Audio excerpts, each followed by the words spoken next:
Science Galaxy. Welcome to our channel Science Galaxy, where we learn science in simple ways. Don't forget to like, subscribe and share the video.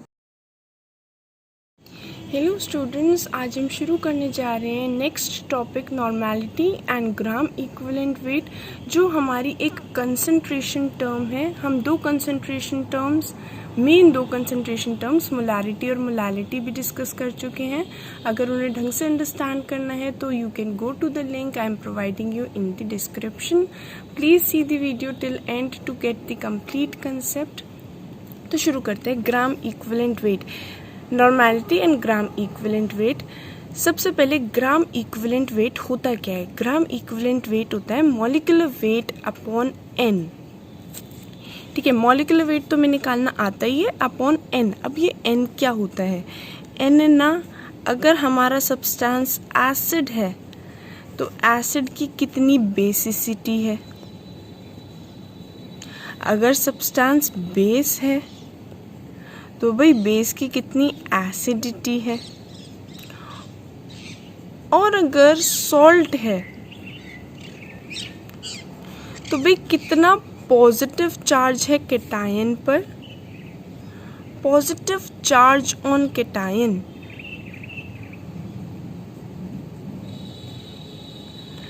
या हम कह सकते हैं negative charge on an ion. ठीक है भाई, वो हमारा क्या होता है? एन होता है। अब इसे ढंग से अंडरस्टैंड करते हैं भाई। जैसे हमारी एक एसिड है H2SO4,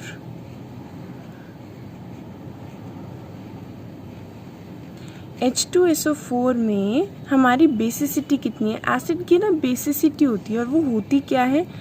नंबर ऑफ आयनाइजेबल, जितने भी आयनाइजेबल H आयन्स होते हैं ना, उसे ही हम क्या कह देते हैं? Number of ionizable H ions, उसे ही हम क्या कह देते हैं? भाई ये तो इसकी बेसिसिटी है। जैसे H2SO4 के केस में 2 H आयनाइजेबल हैं, इसलिए इसकी बेसिसिटी कितनी है? 2 है। ठीक है, इसकी बेसिसिटी 2 है। और अब इसका हम ग्राम इक्विवेलेंट वेट कैसे निकालेंगे? ग्राम इक्विवेलेंट वेट, ग्राम इक्विवेलेंट वेट इसका कैलकुलेट करने के लिए हम क्या करेंगे? इसका जो भी मॉलिक्यूलर वेट होगा, ग्राम इक्विवेलेंट वेट हमें कैलकुलेट करना है।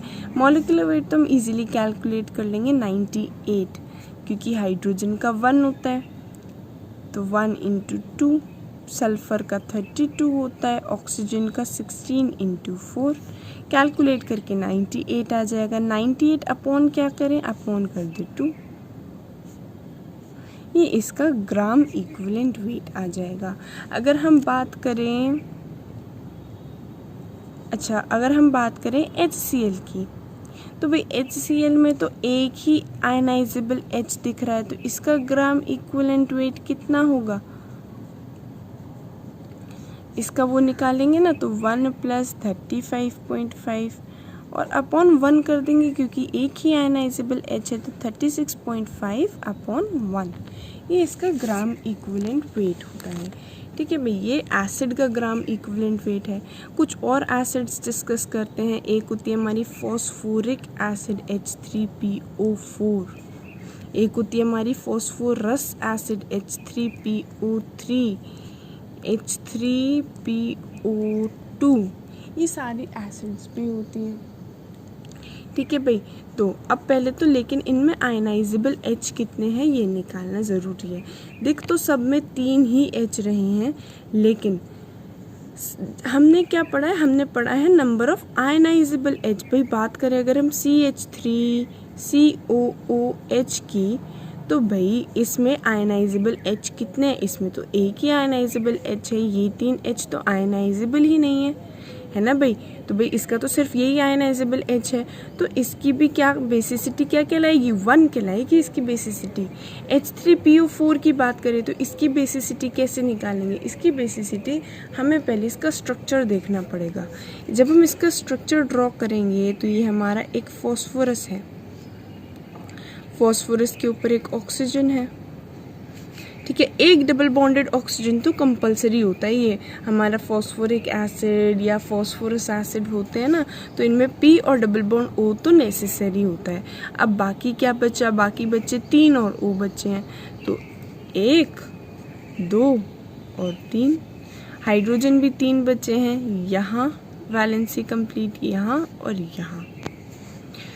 तो भाई इसकी बेसिसिटी कितनी है, नंबर ऑफ आयनाइजेबल H। अगर P से डायरेक्ट कोई H जुड़ा हो तो वो आयनाइजेबल नहीं होगा। तो ये 1 2 और 3, इसके आयनाइजेबल H कितने हैं, 3 हैं। इसके आयनाइजेबल H 3 है। तो भाई इसका हम कैसे निकालेंगे ग्राम इक्विवेलेंट वेट, जो भी इसका वेट आएगा उसे किससे डिवाइड कर देंगे, उसे 3 से डिवाइड कर देंगे।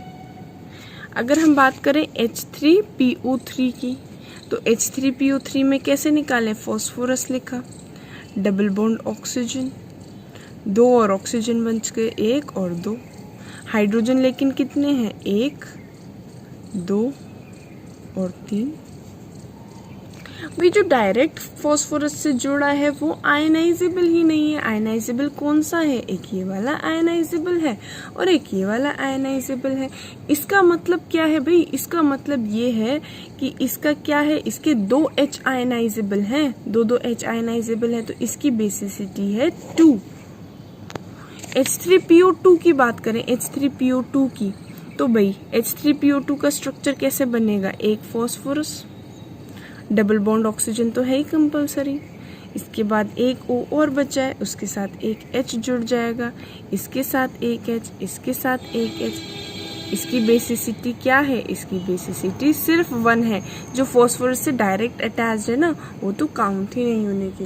तो ये जो हमारे ये वाले एसिड्स होते हैं ना, इनमें अगर बेसिसिटी बिना स्ट्रक्चर के याद रखनी है तो जितने ऑक्सीजन है ना, बस उससे 1 कम कर दो। इसमें 4 ऑक्सीजन है, 1 कम 3, इसकी बेसिसिटी 3। H3PO3 3 ऑक्सीजन है, बेसिसिटी 2। इसमें 2 ऑक्सीजन दिख रहे हैं, बेसिसिटी 1। सिर्फ इन एसिड्स की बात हो रही है, ठीक है। CH3COOH में सिर्फ एक आयनाइजेबल H है, तो इसकी बेसिसिटी हो जाएगी 1। तो भाई निकालना क्या है, हमें मॉलिक्यूलर वेट निकालना तो आता ही है। मॉलिक्यूलर वेट निकालना आसान है, उसके बाद बस उसमें नंबर ऑफ आयनाइजेबल H से डिवाइड कर देंगे, तो वो हमारा क्या आ जाएगा, वो हमारा आ जाएगा ग्राम इक्विवेलेंट वेट। अब बात कर लेते हैं बेस की। भाई बेस होते हैं हमारे जैसे NaOH, तो इसकी कितनी एसिडिटी है, भाई NaOH की बात करें तो कितने OH दिख रहे हैं, एक OH दिख रहा है। अगर इसमें एक OH दिख रहा है तो क्या करेंगे, पहले इसका निकालेंगे मॉलिक्यूलर वेट अपॉन N। इसका ग्राम इक्विवेलेंट वेट क्या होगा, इसका ग्राम इक्विवेलेंट वेट होगा पहले तो 23 प्लस 16 प्लस 1 अपॉन कितने OH दिख रहे हैं, कितने आयनाइजेबल OH हैं, एक है, मोनो बेसिक है, ये मोनो एसिडिक, ये 40 अपॉन 1 40 ही आ जाएगा, ठीक है भाई। तो NaOH के केस में ग्राम इक्विवेलेंट वेट 40 ही आ जाएगा। हम बात करें ज़रा CaOH होल ट्वाइस की, CaOH होल ट्वाइस की बात करते हैं। तो CaOH होल ट्वाइस में बेसिसिटी एसिडिटी कितनी है, 2। कितने आयनाइजेबल OH हैं, 2 आयनाइजेबल OH हैं। तो बस हम इसका जो भी वेट है ना 40 प्लस ऑक्सीजन कितने हैं 2, तो 32 प्लस हाइड्रोजन कितने हैं 2। इस पूरे को हम किससे डिवाइड करेंगे, 2 से डिवाइड करेंगे। क्यों भाई, क्योंकि यहाँ पे इसकी बेसिसिटी एसिडिटी कितनी है, सॉरी एसिडिटी इसकी 2 है ना। अगर हम बात करें AlOH होल थ्राइस की, AlOH होल थ्राइस की अगर हम बात करें तो भाई हमारा कितना होगा, तो हमारा होगा AlOH होल थ्राइस के केस में कितने OH दिख रहे हैं, 3 OH दिख रहे हैं। तो बस फिर हम क्या कर सकते हैं, पहले इसका वेट निकालो, उसे 3 से डिवाइड कर दो, 27 प्लस ऑक्सीजन कितने हैं 3, 48 प्लस हाइड्रोजन कितने हैं 3 अपॉन 3। ये इसकी क्या हो जाएगी, ये इसकी बेसिसिटी हो जाएगी, है ना भाई, एसिडिटी। तो भाई हमारा ग्राम इक्विवेलेंट वेट क्या होता है, ग्राम इक्विवेलेंट वेट होता है जो भी उसका मॉलिक्यूलर वेट है उसे डिवाइड कर दो n से। ये n क्या होता है? ये n होता है एसिड के केस में बेसिसिटी, बेस के केस में एसिडिटी। लेकिन एक क्लास तो रह गई जिसे हम कहते हैं सॉल्ट। इसमें भी अगर ये सब नहीं करना ना तो बस एक सिंपल सा कंसेप्ट याद कर सकते हैं हम कि भाई जो हमारा इस पे कितने पॉजिटिव चार्ज है। जैसे CaOH होल ट्वाइस की बात करें तो इसमें Ca2+ रहा होगा, तो कैल्शियम पर कितना पॉजिटिव चार्ज रहा होगा? कैल्शियम पर 2+ का पॉजिटिव चार्ज रहा होगा, तो बस 2 से डिवाइड कर दिया। इस पे एल्यूमिनियम है पॉजिटिव, उस पर कितना चार्ज है? 3+, तो भाई 3 से डिवाइड कर देंगे। ठीक है, अगर हम इसकी बात करें, ये तो हमारी एसिड्स आ गए। ठीक है, तो सॉल्ट, अब हमारी एक क्लास रह गई है सॉल्ट। सॉल्ट में हम कैसे कैलकुलेट कर सकते हैं? सॉल्ट में कैलकुलेट करने का आसान तरीका है, जो भी हमारा, जैसे हम एक सॉल्ट ले लेते हैं Na2CO3, ये हमारा सॉल्ट है। इसका हमें वही ग्राम इक्विवेलेंट वेट निकालना है। तो पॉजिटिव कौन है? Na पॉजिटिव है। कितने हैं? 2 हैं। एक Na पर कितना पॉजिटिव है? ये 2Na+ यहाँ पर रहा होगा। अगर 2Na+ यहाँ पर रहा है तो भाई इस पे टोटल +2 चार्ज आ गया, तो बस इसका n हमें याद रखना है 2। बाकी हम वो तो निकाल ही सकते हैं। 23 × 2 + 12 + 16 3 = 48। इसे किससे डिवाइड करने वाले हैं? इसे 2 से डिवाइड करने वाले हैं। ठीक है भाई, और कोई सॉल्ट देख लेते हैं। एक हमारा सॉल्ट होता है Al2SO4 whole thrice, aluminium sulphate. अब इसमें देखते हैं, इसमें एल्यूमिनियम है केटायन, एल्यूमिनियम पे +3 का चार्ज रहा होगा, है ना, +3 का चार्ज रहा होगा। कितने एल्यूमिनियम है? 2। तो इसका मतलब टोटल चार्ज कितना आ गया? 6 का चार्ज आ गया। तो बस इसका वेट निकाल कर हमें किससे डिवाइड कर देना है? इसका वेट निकाल कर हमें 6 से डिवाइड कर देना है। तो वो हमारा क्या निकल जाएगा? इसका हमारा निकल जाएगा ग्राम इक्विवेलेंट। अगर कोई और सॉल्ट सूझ रहा हो, जैसे हम बात करते हैं K2SO4 की, पोटेशियम सल्फेट की, K2SO4। तो भाई इस पे K+, लेकिन कितने? 2। तो टोटल प्लस का चार्ज कितना आ गया? 2 का। बस अब क्या कर देंगे? अब कर देंगे जो भी इसका वेट होगा उसे 2 से डिवाइड कर देंगे। ये जो हम निकाल रहे हैं ग्राम इक्विवेलेंट वेट, इसकी इम्पोर्टेंस क्या है? इसे हम क्यों निकालते हैं? भाई अगर हम कोई भी रिएक्शन देखें ना, कोई भी रिएक्शन, जैसे हम एक रिएक्शन करते हैं NaOH, इसे हम रिएक्ट करते हैं H2SO4 से, हमारा बनता है Na2SO4 और साथ ही साथ पानी बनता है। एसिड बेस मिलकर तो सॉल्ट वाटर बनाते हैं, बन गए एसिड बेस सॉल्ट वाटर। अब हम क्या करेंगे? हम पूरी इक्वेशन को बैलेंस करने की कोशिश करते हैं। यहाँ 2 है तो यहाँ भी 2 होना चाहिए। अब हम देखेंगे हाइड्रोजन 4 हो गए तो यहाँ भी 2 होना चाहिए। ऑक्सीजन लेकिन 2 और 4 6 हो गए, यहाँ 4 और 2 6, बैलेंस्ड हो गई हमारी इक्वेशन तो हमारी बैलेंस्ड है। अब हम क्या देखेंगे? इक्वेशन हमारी बैलेंस हो चुकी है। अब हमें क्या करना है भाई? अब हमें करना है, देखना है इसका और इसका कितना रिएक्शन होगा। हमें पता है इसके 2 मोल्स इसके 1 मोल से रिएक्ट करेंगे, लेकिन हम बिना बैलेंस करके ये रिएक्शन नहीं बोल सकते थे ना कि भाई इसके 2 मोल इसके 1 मोल से रिएक्ट करेंगे, या किसके कितने मोल कितने से रिएक्ट करेंगे, है ना। लेकिन हम एक बात ज़रूर कह सकते हैं कि इसका 1 ग्राम इक्विवेलेंट, इसके 1 ग्राम इक्विवेलेंट से रिएक्ट करेगा। इसका 1 ग्राम इक्विवेलेंट ना इसके 1 ग्राम इक्विवेलेंट से रिएक्ट करेगा। ये तो भाई हम बिना बैलेंस करे भी बोल सकते हैं। जैसे अगर हम एक छोटा सा हेबर प्रोसेस ले लें, N2 में 3H2 मिला और बन गया 2NH3। ठीक है भाई, इसका कितना है? हमने इक्वेशन को बैलेंस कर लिया है, लेकिन बैलेंस करके हमें पता चला इसका 1 मोल, इसके 3 मोल से रिएक्ट करके इसका 2 मोल देता है। लेकिन भाई हम क्या कर सकते हैं, हम बिना बैलेंस करे सीधा सीधा बोल सकते हैं इसका क्या है 1 ग्राम इक्विवेलेंट, इसके 1 ग्राम इक्विवेलेंट से रिएक्ट करके इसका 1 ग्राम इक्विवेलेंट देता है। तो भाई इक्वेशन को बैलेंस करने की ही कोई नीड नहीं है, बस हम सबका ग्राम इक्विवेलेंट वेट निकालें। हम कहेंगे इसका 1 ग्राम इक्विवेलेंट इसके 1 ग्राम से इसका 1 ग्राम देता है। कोई भी रिएक्टेंट कोई भी प्रोडक्ट हो कोई फ़र्क नहीं पड़ता। भाई हम एक रिएक्शन करते हैं जिसमें हमारा NaOH ना H3PO4 से रिएक्ट कर रहा है,